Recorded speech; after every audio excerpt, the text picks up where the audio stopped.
안녕하세요. 북카페 라파엘에 오신 것을 환영합니다. 제 이름은 정욱입니다. 지난 영상에 그 책 읽어드린 부분에 보면은 그 주인공들이 식당에서 식사를 하는데 스테이크와 샐러드가 동시에 차려졌다라는 내용이 나옵니다. 사실 이거는 제가 그 서양에서 오래 살면서 어떻게 보면 터득한 것이라고 할 수 있습니다. 이게 우리의 식생활과 식습관과 좀 차이가 있기 때문입니다. 보통 우리는 고기를 이렇게 즉석에서 지글지글 굽고 동시에 뭐 상추, 뭐 고추, 마늘, 뭐 또 식당에서 제공되는 샐러드나 뭐 또 거기에 쌈장, 뭐 된장 이런 것들을 곁들여서 한꺼번에 먹지 않습니까? 서양 사람들은 샐러드는 샐러드대로 먼저 먹고 그 다음에 고기를 먹습니다. 근데 우리는 입맛이 달라요. 우리는 섞어서 먹는 걸 좋아합니다. 어쩌면 그래서 비빔밥이 나왔는지 모르겠고, 또 요즘 시대에 흔히 그 여러 가지 혼합된 것을 퓨전이라고 하지 않습니까? 어쩌면 우리 문화가 퓨전을 제대로 적용하는데 적합한지도 모르겠습니다.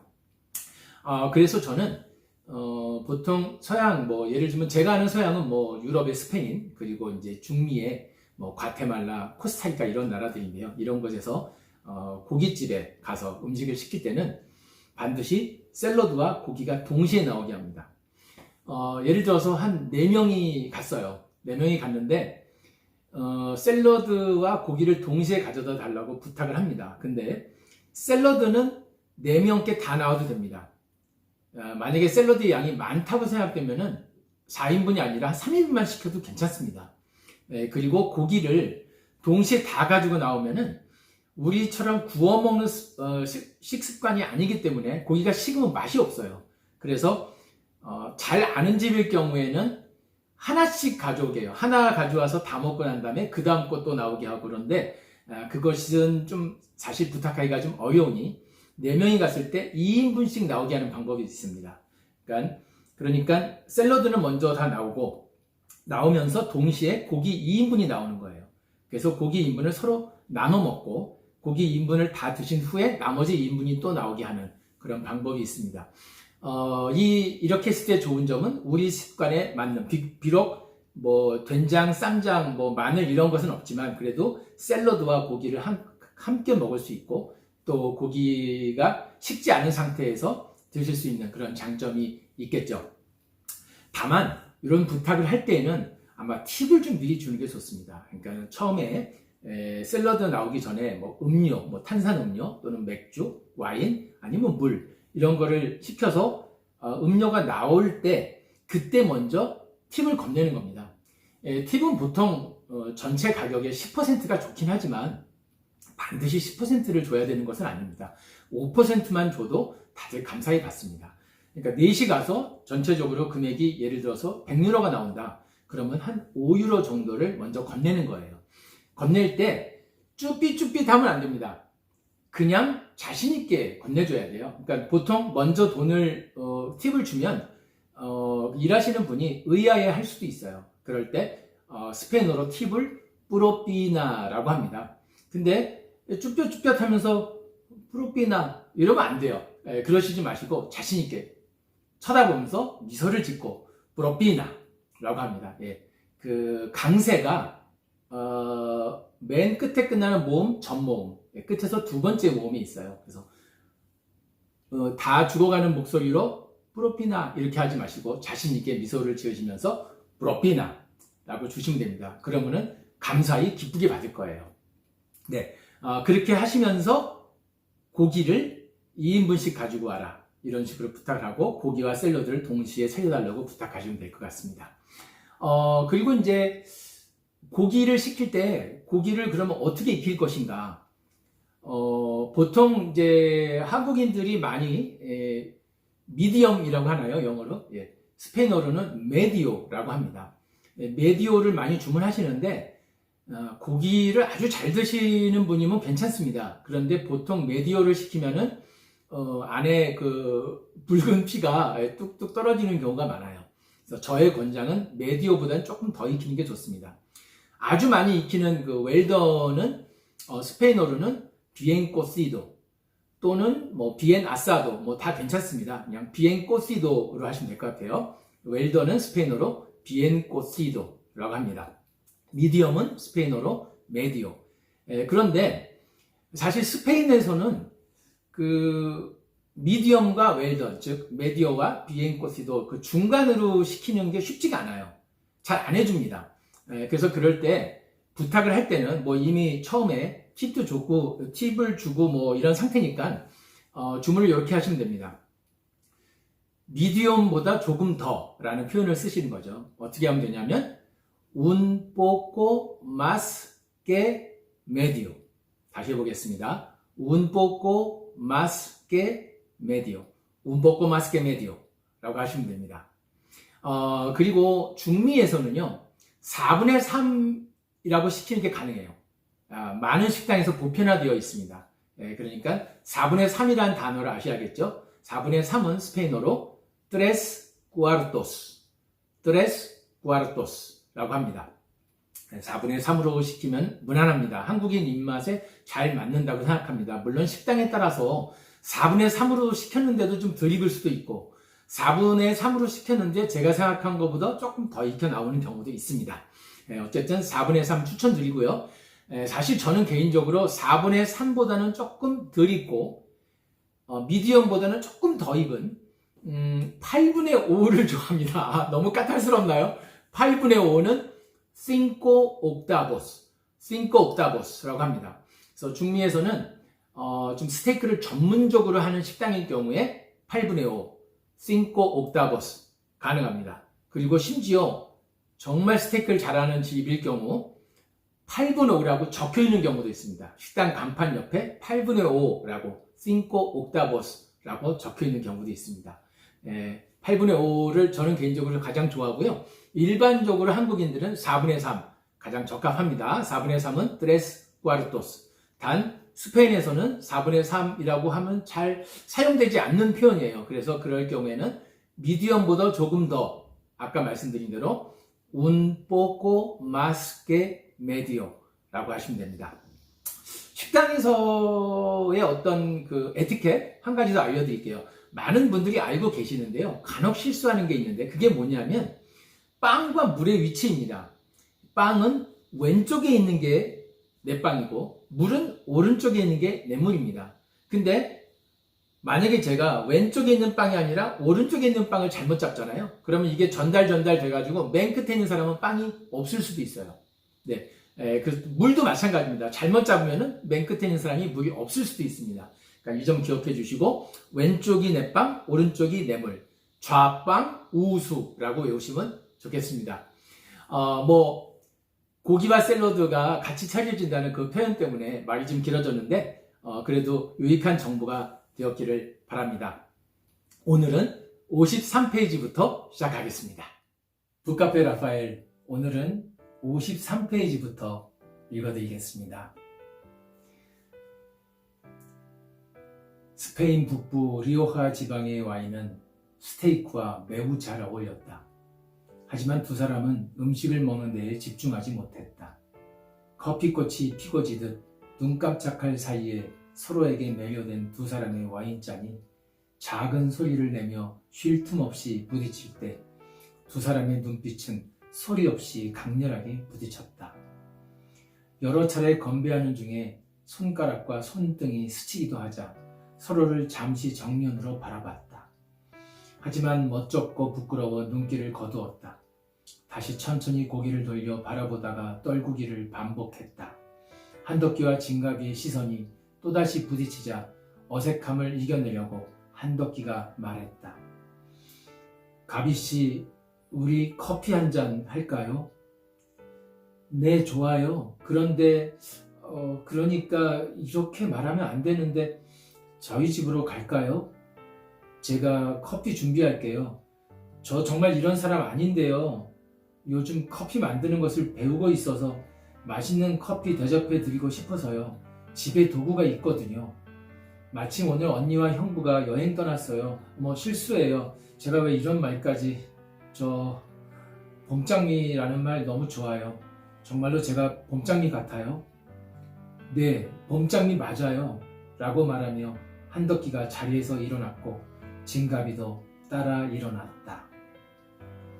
인근 아파트 7층에 도착했다. 에메랄드빛 원피스를 입은 진가비가 커피를 준비하는 모습은 매우 우아했고 한덕기는 아무 말도 못한 채 어색함을 이겨내려 했다. 소파 앞에 놓인 커피 2잔을 바라보며 두 사람은 무슨 말을 해야 할지 모른 채 망설이기만 했고 뜨거워지는 공간에서 자신들의 몸이 점점 부자연스러워지는 것을 느꼈다. 뜨거운 공간의 압력을 온몸으로 받고 있었다. 무슨 말이든 하고 싶었지만 뜨거운 공간의 압력이 입술의 움직임까지 짓누르는 것 같았다. 자유로운 것은 침묵뿐이었다. 그 압력을 이겨내기라도 하려는 듯 한덕기는 구부리고 있던 다리를 억지로 펴다가 자신의 발끝이 진가비의 발끝에 아주 살짝 닿는 것을 느꼈다. 그 순간 그들을 짓누르던 모든 압력이 공간으로부터 빠져나갔다. 한덕기가 진가비를 똑바로 바라봤다. 그녀도 고개를 들어 그를 바라봤다. 덕기씨, 커피 드세요. 그때 한덕기가 검지손가락을 진가비의 입술 앞에 갖다 대며 말했다. 조금 전 레스토랑에서 가비씨가 저 이런 사람 아닌데요 라고 말했죠. 저도 정말 이런 사람 아닌데요. 제 자신을 주체하지 못하겠어요. 가비씨에게 푹 빠져버렸어요. 사랑에 미친 남자가 되어버린 것 같아요. 잠시 흐르는 침묵 속에 한덕기가 사온 붉은 장미는 진가비의 하얀 얼굴을 붉게 물들게 했고 그녀의 몸을 감싸고 있는 에메랄드빛 원피스와 환상적인 조화를 이루었다. 가비씨, 속도가 너무 빠르다는 거 잘 압니다. 미친놈이라고 따귀를 때려도 좋아요. 그런데 제 본능이 그냥 말하라고 시키는 것 같아요. 저 붉은 장미 때문인지 가비씨의 얼굴이 빨갛게 되었는데요. 그 에메랄드빛 원피스 안에 가비씨의 몸은 어떻게 되었는지 보고 싶어요. 진가비는 잠시 손에 힘이 빠지는 것을 느꼈지만 자리에서 일어서더니 나비처럼 사뿐히 한덕기의 무릎 위에 올라앉았다. 그리고 두 팔로 그의 목을 감싸며 속삭였다. 제 방으로 가요. 한덕기는 단 1초도 망설이지 않았다. 진가비를 가뿐히 안은 채 일어섰다. 이번엔 압력을 느낄 수 없는 공간이었다. 자유로운 공간이었다. 그 자유로움에 응답하듯 정장도 원피스도 벗어던졌다. 망설임도 부끄러움도 모두 벗어던졌다. 입술과 입술이 깊이 교차했다. 진가비의 손가락 끝부터 어깨까지, 목부터 가슴까지, 발끝부터 뜨거운 곳까지 한덕기는 확인하고 느끼며 내달렸다. 진가비는 자유로운 공간에 한없이 빠져들다가 다시 날아오르기를 반복했다. 아, 온몸이 근육덩어리야. 너무 멋져. 사랑해요. 꼭 안아줘. 그냥 가비야 라고 불러줘요. 가비씨, 가비야, 사랑해. 아직 너를 잘 모르지만 이미 다 아는 것 같기도 해. 죽는 날까지 봄장미를 지켜줄게. 아, 봄장미. 이 말을 들으면 입 맞추고 싶어. 입 맞춰줘요. 난 가비의 맑고 높은 명랑한 목소리가 좋아. 온몸이 반응하며 들뜨는 것 같아. 두 사람의 입술이 다시 격렬히 부딪혔고 뜨거워진 몸은 서로를 녹여버렸다. 온몸이 녹아서 가벼워진 듯 저 위로 날아올랐다. 한참을 머물렀다. 진가비의 부드러운 손가락이 한덕기의 단단한 어깨를 풀어주었고 부드러운 속삭임은 오랜 해외 생활과 고된 일에 경직된 마음을 녹여주었다. 서로를 만지고 느끼며 밤새 속삭였다. 가비야, 커피 좋아해? 네, 좋아해요. 제 이름 가비가 예전엔 커피라는 뜻이었어요. 조선말 고종 때 커피를 가비라고 불렀대요. 사실 제가 거의 10년 근속한 직장을 얼마 전에 그만두고 요즘 바리스타 학원에 다니고 있어요. 아, 그래? 가비, 예쁜 이름이야. 가비가 바리스타로서 커피 만들면 아주 우아하고 맛도 좋을 거야. 아참, 내가 코스타리카에서 일할 때 알게 된 몇몇 커피 농장 주인들 중에서 마누엘이라고 아주 멋있는 신사가 있는데 유명한 커피 산지인 따르라소에서 커피 농장을 운영하고 있어. 1800년대 말 스페인에서 코스타리카로 간 자신의 증조부가 만든 커피 농장을 가문이 대대로 이어왔고 현재 직접 운영하고 있지. 그 아저씨가 해준 얘기인데 커피를 스페인어로 카페라고 하는 것은 가비도 잘 알 테고 그 스펠링을 스페인어로 하나씩 풀어보면 C는 깔리엔테, 뜨거운 이란 뜻이고 A는 아마르고, 쓴 이란 뜻, F는 fuerte, 강한 또는 진한 이란 뜻, 마지막으로 E는 escaso, 부족한 이란 뜻이야. 그러니까 카페는 뜨겁고 쓰고 진하게, 그렇지만 부족하듯이 마셔야 한다는 거지. 그런데 재미있는 것은 한때 스페인에선 커피가 남녀 간의 육체적인 사랑을 상징했었다는 거야. 요즘에도 이런 의미로 사용되는지는 모르겠지만 어머 정말 재미있어요. 그런데 제 의견은 좀 달라요. 커피를 뜨겁게 마신다는 것은 좋고요. 진하게 마신다는 것도 이해할 수 있어요. 하지만 쓰다는 것은 정확한 표현이 아니에요. 커피 체리의 씨를 가공한 생두를 볶기 때문에 쓴맛이 조금 나지만 커피는 과일이니까 신맛과 단맛이 균형을 이루어야 하거든요. 그분 누구였죠? 마누엘? 네, 마누엘이 재미있게 표현한 것이겠죠. 진가비는 약간 뾰루퉁한 표정을 지으며 말을 이었다. 아, 그리고요, 부족하게 마신다는 말에는 절대 동의할 수 없어요. 남녀가 나누는 사랑을 상징했었던 단어가 커피라면 부족하게, 그러니까 사랑을 많이 하면 안 되고 조금만 하라는 그때 한덕기의 입술이 그녀의 입술을 막았다. 어머? 우리 여보가 원하는데 내가 거부할 것 같아요? 이렇게 좋은걸?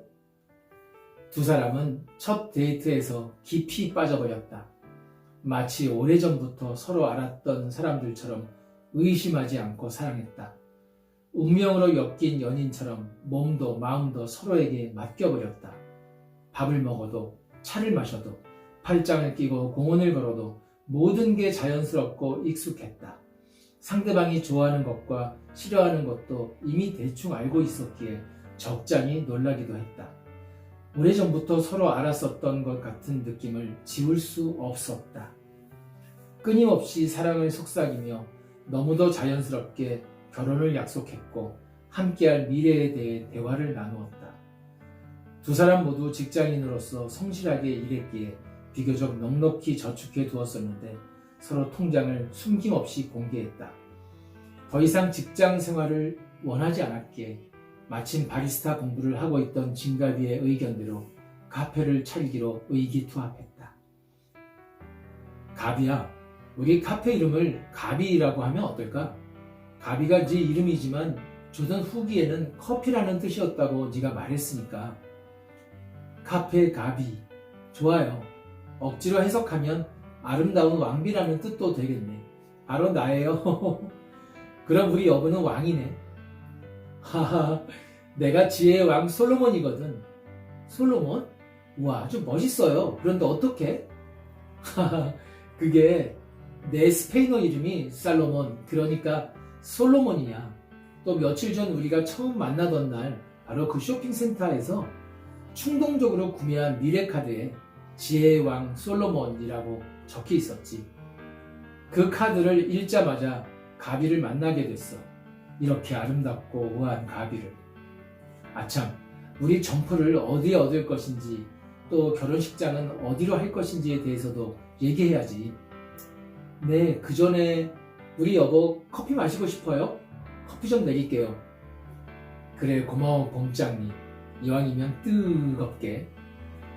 아, 봄장미. 이 말을 들으면 내가 입 맞추고 싶어하는 걸 알면서 게다가 뜨겁게라고 일부러 강조한, 어머! 몰래 다가온 한덕기가 뒤에서 그녀를 안았다. 가비는 봄장미, 그리고 난 사랑에 미친 남자. 몰라요. 지금 백허그 하는 말을 채 끝맺지 못한 진가비가 고개를 돌려 그의 입술을 부드럽게 받았다. 네, 북카페 라파엘의 오늘 읽어드리는 내용은 여기까지입니다. 내용이 좀 다소 19금이 좀 있어서 좀 부끄럽습니다. 그렇지만 소설 속의 내용이니 읽어드렸습니다. 앞으로도 뭐 이런 내용이 조금 더 나올 수 있지만 가능하면 부끄러움 없이 읽어드리도록 하겠습니다. 네, 오늘 북카페 라파엘 끝까지 시청해주신 구독자 여러분께 감사드리고요. 아직 구독 신청 안 하신 분들은 지금 구독 신청 누르시기 바랍니다. 그리고 구독 신청을 누르신 분들이나 지금 누르실 분들이나 구독 신청을 눌러보면 거기에 이렇게 종이 이렇게 떠는 모양의 그림이 있습니다. 그 종이 부르르르 떠는 모양을 눌러두시면은요 알람이 설정되는 것입니다. 네, 그렇게 알람까지 설정해 주시면 대단히 감사하겠습니다. 그럼 우리 다음 영상에서 또 만날까요?